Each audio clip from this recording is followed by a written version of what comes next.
Duffel bag, backseat. This video is for haircut help and what you can do to make the haircutting experience a more successful and smooth one for your child. Now, this is one video in a playlist, so please click through the playlist and see what strategy or strategies you might want to try. So for this strategy, we are talking about pairing calming sensory stimulation. So when we talk about pairing, you can click through the playlist for sensory inputs that are calming and focusing for kids, but I'm going to list a few of them here, okay? If your child is calmed by a weighted blanket, bring the weighted blanket to the haircut and allow your child to wear it.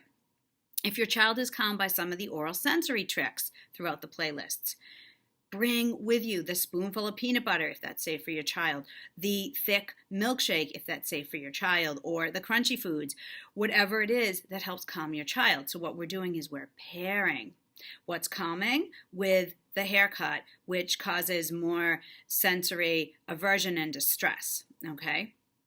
So you could bring your weighted blankets.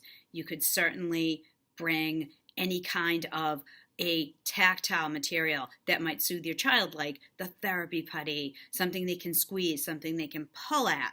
So you want to pair that as well. Of course, what is very successful in pairing are items that distract. So giving them an iPad, giving them your phone, allowing them to play some kind of a game at the same time can be immensely helpful.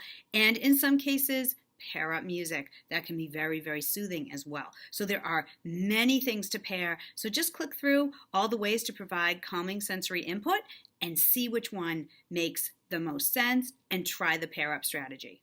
In my mind, you're a drive real slow.